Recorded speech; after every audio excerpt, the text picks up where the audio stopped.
Dia hidupnya enak, kaya raya, keluarganya bahagia, tapi tak pernah sholat. Kenapa dia tidak diuji? Sebelum nonton videonya, jangan lupa subscribe channel kita ya. Lalu klik tombol lonceng. Baik, Assalamualaikum warahmatullahi wabarakatuh. Alhamdulillahi rabbil alamin, wabihi nasta'in ala umuri dunya waddin, wassalatu wassalamu ala ashrafil anbiya'i wal mursalin, wa ala alihi wa sahbihi ajma'in, amma ba'd. Rabbi shrah li sadri wa yassir li amri wahlul 'uqdatam min lisani yafqahu qawli. Apa kabar teman-teman sekalian?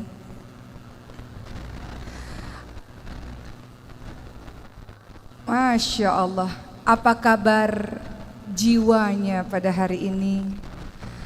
Apa kabar iman pada hari ini?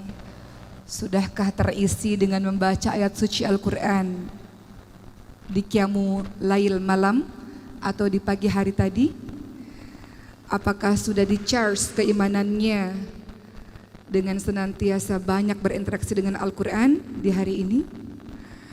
Teman-teman sekalian, ada banyak kisah mengenai para sahabat-sahabat Nabi yang berhijrah di jalan Allah Subhanahu wa taala. Membicarakan mengenai hijrah, mungkin di kepala kita langsung teringat tentang kisahnya Umar bin Khattab radhiyallahu anhu. Mungkin teringat akan kisahnya Mus'ab bin Umair radhiyallahu anhu. Mungkin teringat akan kisahnya Sa'ad bin Abi Waqqas radhiyallahu anhu. Atau mungkin dengan sahabat-sahabat lain. Namun hari ini saya ingin menceritakan sebuah kisah seorang tokoh yang sangat menginspirasi kita dalam proses hijrahnya yang sangat luar biasa. Namanya adalah Abdurrahman bin Auf radhiyallahu anhu. Mengenal kata Abdurrahman bin Auf, yang ada di kepala kita adalah seorang konglomerat yang sangat kaya raya.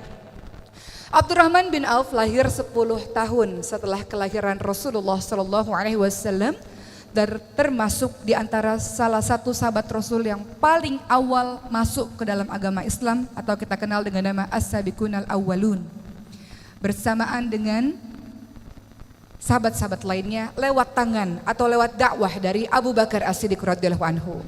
Beberapa orang yang termasuk dalam golongan As-Sabiqunal Awwalun atau yang termasuk golongan orang-orang yang pertama kali masuk Islam selain Abu Bakar As-Siddiq radhiyallahu anhu, selain Khadijah binti Khuwailid radhiyallahu anha, selain Ali bin Abi Thalib, selain Zaid bin Harithah, selain Ummu Aiman, juga sahabat-sahabat lain seperti Abdurrahman bin Auf, Talhah bin Ubaidillah, Sa'ad bin Abi Waqqas, Abu Ubaidah bin Jarrah, dan masih banyak lagi.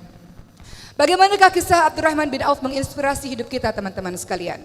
Ketika beliau pada akhirnya memasuki agama Allah Subhanahu wa taala, berhijrahnya secara kafah, secara menyeluruh. Tidak berhijrah secara setengah-setengah. Tidak mengambil ini aku mau lakukan, ini aku tidak mau lakukan, tidak. Beliau berhijrah bersama dengan beberapa sahabat lainnya ke Habasyah, sampai kemudian beliau berhijrah menuju ke kota Yathrib, Madinah pada tanggal atau tahun 13 kenabian. Proses hijrah inilah yang menginspirasi hidup kita. Beliau kaya raya luar biasa. Harta kekayaan sangat banyak. Namun ketika beliau hendak menuju ke Yathrib Madinah, orang-orang kafir Quraisy menghadang Abdurrahman bin Auf dengan mengatakan, engkau boleh pergi untuk menuju ke Yathrib Madinah, tapi seluruh hartamu akan kami rampas. Atau engkau tinggal di kota Madinah, engkau tetap hidup dengan kekayaanmu yang berlimpah ruah. Maka tentu saja apa yang dikatakan oleh Abdurrahman bin Auf, tentu aku akan tetap pergi berhijrah walaupun aku menjadi jatuh miskin sekalipun. Hal ini juga ditanyakan kepada para keluarga dan istri dari Abdurrahman bin Auf. Kalau kalian mau menuju ke Madinah, kalian jatuh miskin, seluruh harta kami ambil. Tapi kalau kalian tetap berada di kota Mekah dengan agama lama kalian, kalian bisa hidup enak seperti ini.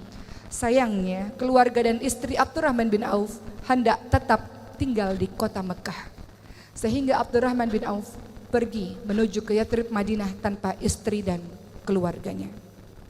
Kehilangan harta kekayaan yang banyak, kehilangan istri dan keluarganya, pergi demi kecintaannya kepada Allah dan Rasulnya, pergi untuk membuktikan hijrahnya memang secara kafah, secara menyeluruh, pergi ke Yathrib Madinah untuk membuktikan Allah dan Rasulnya lebih dicintai daripada yang lain-lainnya.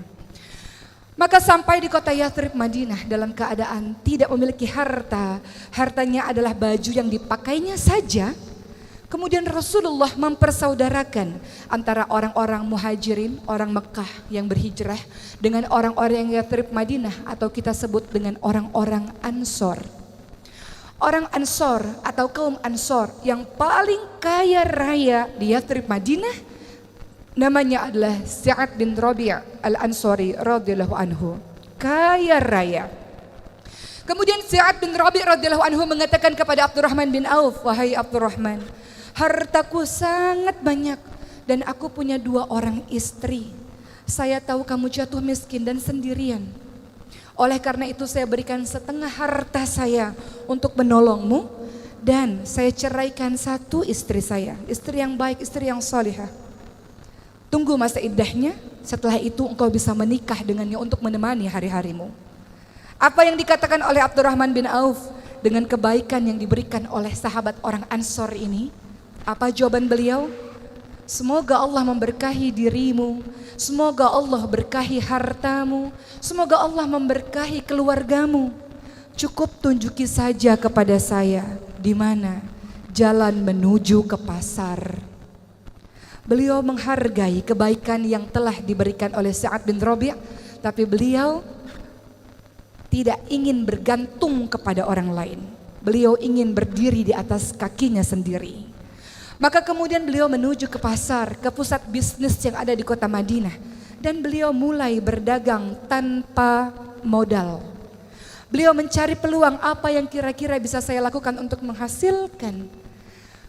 Agar dengan penghasilan tersebut beliau bisa berdiri di atas kaki sendiri, tidak meminta-minta. Bahkan mungkin harta yang dimiliki bisa untuk membantu agama Allah Subhanahu wa ta'ala.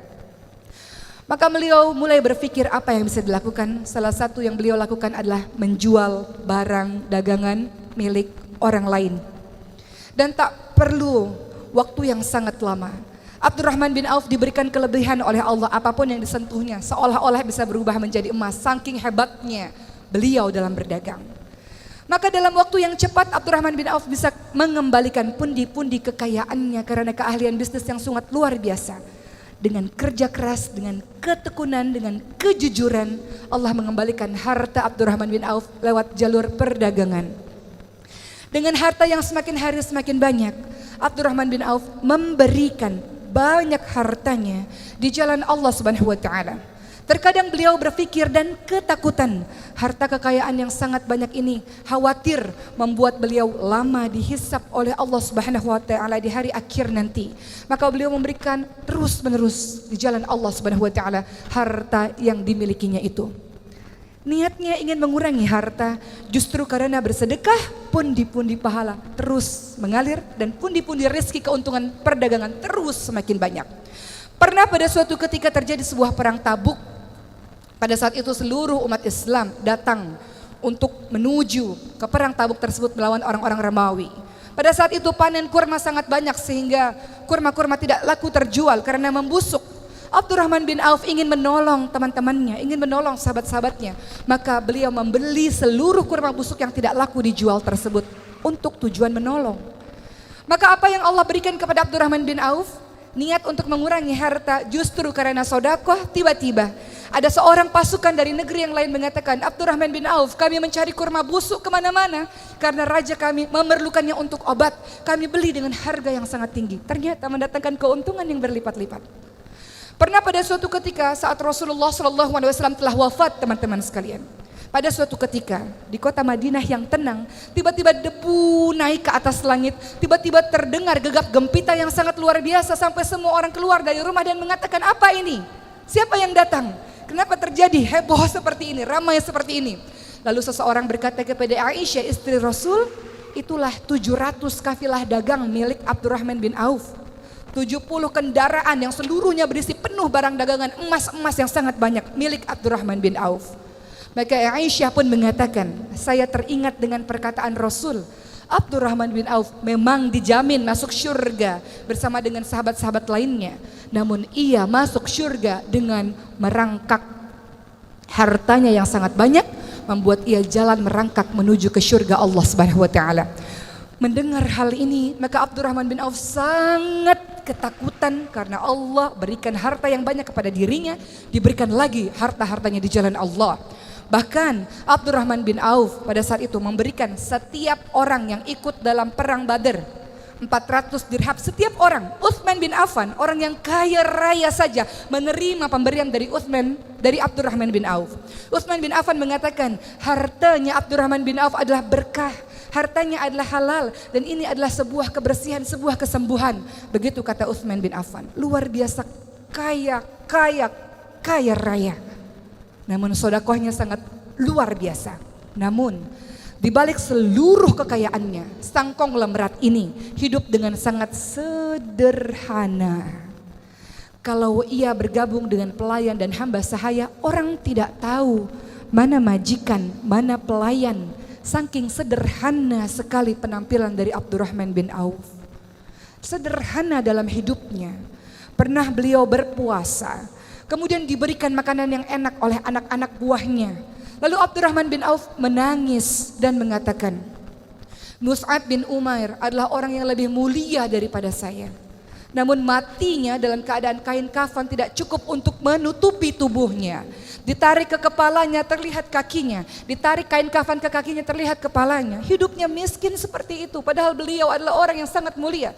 Hamzah bin Abdul Muthalib orang mulia, cuma matinya, wafatnya juga dalam keadaan tidak berharta, dalam keadaan mengenaskan dalam perang Uhud. Rasulullah di detik-detik wafatnya juga bersama dengan keluarganya tidak pernah memakan makanan yang enak. Saya khawatir kebaikan ini disegerakan oleh Allah di dunia, kenikmatan ini disegerakan oleh Allah di dunia, sedangkan saya tidak tahu bagaimana kedudukan saya nanti di hari akhir. Jadi beliau menangis ketika harta kekayaan makanan enak diberikan di hadapannya, takut luar biasa. Abdurrahman bin Auf bukan orang sembarangan. Tidak hanya sekedar konglomerat, beliau adalah orang yang juga ikut berperang di jalan Allah. Beliau ikut perang Badar, beliau ikut perang Uhud, beliau ikut seluruh peperangan yang dilakukan oleh Rasulullah SAW. Tidak hanya ikut berperang, tapi beliau juga adalah orang yang senantiasa berdakwah, mengajak orang lain kepada agama Allah Subhanahu wa taala. Pada saat zaman Umar bin Khattab mengumpulkan beberapa sahabat, 6 orang untuk menjadi pengganti setelah nanti beliau wafat. Salah satunya adalah Abdurrahman bin Auf, dan seluruh sahabat menunjuk Abdurrahman bin Auf yang paling layak menggantikan Umar bin Khattab. Apa kata Abdurrahman bin Auf?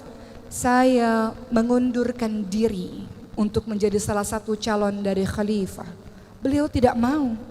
Beliau merasa sahabat-sahabatnya jauh lebih mulia dibanding dengan dirinya, walau semua orang menunjuk kepada dirinya. Beliau mengundurkan diri, dan kemudian para sahabat mengangkatnya menjadi seorang hakim. Yang apabila Abdurrahman bin Auf menunjuk seseorang, maka para sahabat pun akan mengikuti perkataan dari Abdurrahman bin Auf. Maka Abdurrahman bin Auf menunjuk Utsman bin Affan untuk menjadi pengganti dari Umar bin Khattab, dan para sahabat pun setuju dengan pilihan sahabat yang mulia ini. Waktu terus berjalan sampai usia ke-75 tahun di detik-detik wafatnya. Aisyah datang kepada Abdurrahman bin Auf dan memberikan sebuah penawaran yang tidak pernah Aisyah katakan kepada sahabat yang lain. Wahai Abdurrahman, kalau engkau nanti kembali kepada Allah, jenazahmu akan dimakamkan bersebelahan dengan Rasulullah, bersebelahan dengan Abu Bakar, bersebelahan dengan Umar bin Khattab radhiyallahu anhu. Saking mulianya orang ini. Lalu Abdurrahman bin Auf mengatakan, tidak ya Aisyah, aku merasa tidak pantas disandingkan dengan sahabat-sahabat yang mulia. Biarkan aku dimakamkan bersebelahan dengan sahabatku Utsman bin Maz'um, sahabatku. Biarkan aku dimakamkan di tempat yang lain saja, tidak berdampingan dengan Rasulullah, Umar maupun Abu Bakar As-Siddiq radhiyallahu anhu. Dan beliau pun wafat dalam keadaan sebagai orang yang namanya dikenang sepanjang masa hingga hari ini. Abdurrahman bin Auf mungkin tidak sepopuler sahabat-sahabat lainnya, tapi begitulah kisah dahsyatnya yang terekam di dalam sejarah tinta emas, sejarah Islam yang luar biasa ini teman-teman sekalian. Dari kisah Abdurrahman bin Auf kita mendapatkan banyak pembelajaran yang kita refleksikan dalam kehidupan kita yang sekarang. Abdurrahman bin Auf berhijrah di jalan Allah Subhanahu wa taala, mengorbankan banyak hal Ia jatuh miskin mulai dari nol. Ia ditinggalkan keluarganya, luar biasa. Namun kokoh berdiri tegak untuk berhijrah menjadi orang yang lebih baik. Ia meninggalkan kampung halamannya, ia meninggalkan orang-orang yang dicintainya demi kecintaannya kepada Allah dan Rasulnya. Maka sepanjang hidup kita memang tugas kita adalah berhijrah. Kenapa? Karena diri kita dari hari ke hari harus menjadi diri yang lebih baik dari hari sebelumnya. Dan itu adalah hijrah. Minadz dzulumat ilan nur, dari kegelapan menuju kepada cahaya Allah. Minal jahiliyah ilal hidayah, dari kebodohan menuju kepada hidayah Allah Subhanahu wa taala. Dari malas menjadi semangat, dari bodoh menuju ilmu, dari dada yang sempit menuju dada yang lapang. Hijrah. Namun dalam setiap proses hijrah tidak mudah. Harga syurga sangat mahal. Tidak bisa dimasuki oleh orang-orang yang tidak terbukti pengorbanannya di jalan Allah Subhanahu wa taala. Perhatikan surah Al-Ankabut ayat 2. Ahasiban nasu ayyutraku ayyakulu amana wa hum la yuftanun. Apakah kamu semua mengira akan dibiarkan begitu saja ketika mengatakan saya beriman, saya berhijrah, saya jadi orang baik, saya mau menjadi orang yang lebih taat, sementara kamu semua tidak diuji. Begitu kata Allah. Maka Allah akan memberikan berbagai macam ujian di dalam kehidupan kita, dalam proses kita ingin jadi orang yang lebih baik. Walanabluwannakum bisyai'in minal khaufi wal ju'i wa naqsin minal amwali wal anfusi wath thamarat wa basyirus sabirin.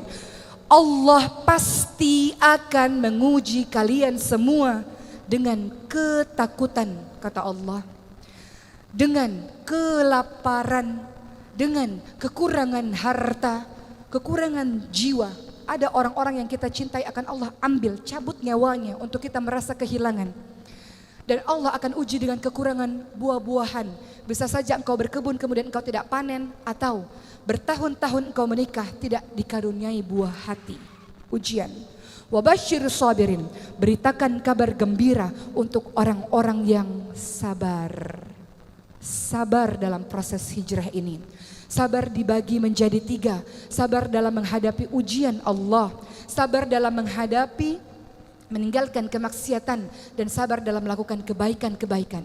Alladzina idza asabatuhum musibatun qalu inna lillahi wa inna ilaihi raji'un. Orang-orang yang sabar, orang-orang yang paham, semua yang ada pada dirimu bukan milikmu. Hartamu bukan milikmu, kehebatanmu, ilmumu bukan milikmu, Allah yang berikan kepadamu. Kesehatanmu bukan milikmu, Allah yang berikan kepadamu. Sewaktu-waktu Allah bisa ambil mendadak begitu saja. Dan engkau harus siap. Inna lillahi wa inna ilaihi raji'un. Bahwa semuanya milikmu ya Allah. Engkau ambil sewaktu-waktu, kami siap ya Allah. Begitulah yang disebut sebagai orang-orang yang sabar. Abdurrahman bin Auf memahami hal ini. Bahwa semuanya adalah bukan miliknya. Keluarganya bukan miliknya, Allah ambil. Hartanya bukan miliknya, Allah ambil. Kehebatannya dalam berniaga bukan miliknya. Maka dia bersyukur dengan ilmu kekayaan yang dia miliki, dia berkontribusi menolong agama Allah. Karena dia tahu semua bukan miliknya, sewaktu-waktu Allah ambil, Allah bisa ambil. Abdurrahman bin Auf mengajarkan kepada kita teman-teman sekalian, sabar dalam setiap episode kehidupan yang terjadi kepada diri kita. Karena begitulah yang dinamakan sebagai ujian keimanan. Namun ingat, ujian bukan hal yang sedih-sedih saja. Perhatikan surah Al-Ankabut ayat 35. Wahai manusia yang mengatakan kenapa dia tidak diuji? Dia hidupnya enak, kaya raya, keluarganya bahagia, tapi tak pernah sholat. Kenapa dia tidak diuji? Itu ujian teman-teman sekalian. Kullu nafsin dha'iqatul maut wa nabluukum bisyarri wal khairi fitnah wa ilaina turja'un. Semua yang bernyawa mati. Apa yang engkau sombongkan, engkau akan mati. Dan Allah akan mengujimu dengan keburukan, kesedihan, air mata, keterpurukan. Juga Allah akan mengujimu dengan kebaikan, kekayaan, kehebatan, popularitas, jabatan yang tinggi, posisi yang hebat di mata masyarakat. Dan hanya kepada Allah lah kamu sekalian kembali. Maka bagi siapapun yang menyangka dia enak hidupnya tidak pernah diuji, sementara dia tidak sholat tapi Allah berikan kebahagiaan, dia adalah mengalami yang dinamakan dengan istidraj. Jebakan dari Allah Subhanahu wa taala. Allah beri banyak kenikmatan kepadanya, dia lupa kepada Allah, tak bersyukur kepada Allah, Allah balas nanti di hari akhir. La in syakartum la azidannakum wa la in kafartum inna adzabi lasyadid. Kalau bersyukur Ilmu yang engkau punya bersyukur, berikan kepada orang lain. Kehebatan yang engkau punya bersyukur, berikan kepada yang lain. Harta bertumpuk-tumpuk yang engkau punya bersyukur, sedekahkan kepada yang lain. Allah akan tambahkan nikmat. Kalau tak bersyukur, azab Allah pedih. Allah bisa ambil sewaktu-waktu darimu dengan begitu cepat. Tapi kalau bersyukur, Allah tambahkan nikmat. Begitulah teman-teman sekalian. Maka sabar dalam proses hijrah ini. Dan hijrah bisa istiqamah teman-teman sekalian. Ketika pertama, innamal a'malu binniyat. Engkau niatkan betul-betul karena Allah, bukan ikut-ikutan tren, bukan karena teman ikut kemudian kita ikut, bukan. Niatkan karena Allah. Imam Malik rahimahullah mengatakan, segala sesuatu yang engkau lakukan karena Allah akan berketerusan. Allah bantu dalam proses hijrahmu. Tapi segala sesuatu yang engkau lakukan bukan karena Allah, Allah bikin dia putus di tengah jalan. Maka minta sama Allah, ya Allah, apa yang aku lakukan niatkan betul-betul hanya karenamu ya Allah. Niat karena Allah. Kedua, cari teman-teman yang bisa membantumu menuju ke jalan Allah.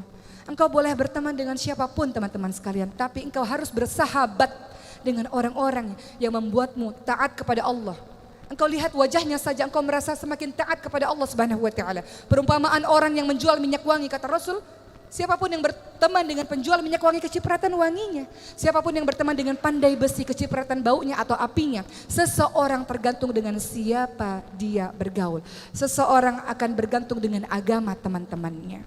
Maka pilihlah teman-teman yang baik seperti Abdurrahman bin Auf. Bergaul dengan Abu Bakar, bergaul dengan Uthman, bergaul dengan Arqam bin Abil Arqam. Ketiga, engkau bisa istiqamah dalam berhijrah kalau engkau terus menambah dirimu dengan ilmu. Yarfa'illahu alladhina amanu minkum waladhina utul ilma darajat. Al-Mujadilah ayat 11. Beriman, berilmu, belajar terus-menerus tentang agama Allah ini. Allah akan tinggikan engkau beberapa derajat teman-teman sekalian.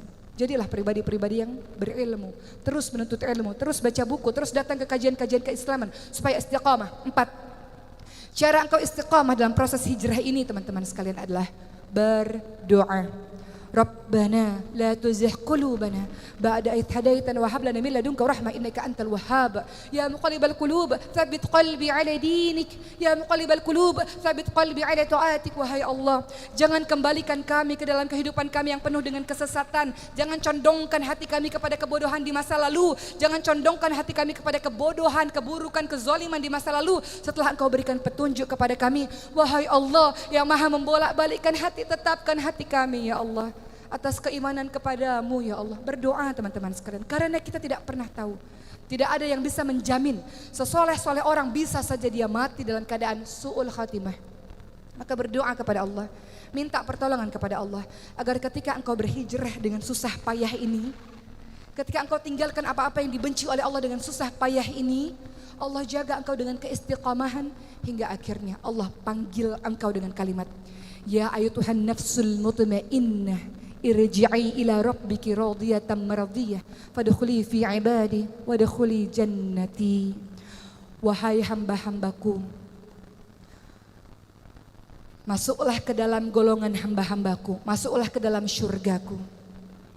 Wahai jiwa-jiwa yang tenang, Allah Subhanahu wa taala menginginkan agar jiwa-jiwa yang tenang kita-kita ini, yang kita berharap termasuk dalam golongannya, dimasukkan ke dalam syurganya Allah Subhanahu wa taala. Allah ingin kita termasuk golongan hamba-hambanya yang dipanggil dengan kalimat wahai jiwa-jiwa yang tenang. Mati kita nanti, kita berharap husnul khatimah. Jiwa-jiwa yang tenang, yang ruhnya diambil oleh malaikat seperti kendi yang mengucurkan air dengan lembut, dan ruh itu dibawa ke langit dan pada akhirnya merasakan kenikmatan syurga Allah Subhanahu wa taala. Maka teman-teman sekalian, pada akhir tausiah saya pada hari ini, kita kembali mengenang kisah Abdurrahman bin Auf dengan keistiqamahannya, dengan tawadhu'nya yang sangat luar biasa. Tawadhu, rendah hati di hadapan Allah Subhanahu wa taala, rendah hati di hadapan para manusia-manusia lainnya. Jangan engkau berlaku sombong. Wa ibadur rahmanil ladzina yamshuna 'alal ardi hauna wa idza khatabahumul jahiluna qalu salama. Hamba Allah yang Maha Pengasih adalah mereka yang berjalan di muka bumi ini dengan tawadhu, dengan rendah hati, dan ketika ada orang-orang jahil menyapa mereka, qalu salama. Ucapkan kalimat-kalimat yang baik, ucapkan kalimat-kalimat yang penuh dengan kesantunan. Jadilah hamba-hamba Allah yang menolong agama Allah sebagaimana Allah menolong kehidupanmu berkali-kali teman-teman sekalian. Jadilah seorang hamba-hamba Allah yang kokoh dalam keimanannya, sabar untuk jadi orang-orang baik, dan ajak teman-temanmu untuk menjadi baik bersama-sama. Karena engkau semua, kita semua digelari dengan kalimat kuntum khairu ummah ukhrijat linnas ta'muruna bil ma'ruf wa tanhauna 'anil munkar. Kamu sekalian adalah umat terbaik yang dilahirkan untuk manusia, yang punya tugas mengajak manusia lainnya kepada kebaikan dan mencegah manusia lainnya kepada keburukan. Selamat menjadi diri yang istiqamah, selamat menjadi diri yang sabar insyaallah, dan mudah-mudahan kita semua termasuk golongan hamba-hamba Allah yang masuk ke dalam syurganya Allah bersama para nabi, orang-orang yang siddiq dan orang-orang yang saleh insyaallah. Wabillahi taufiq wal hidayah. Wassalamualaikum warahmatullahi wabarakatuh.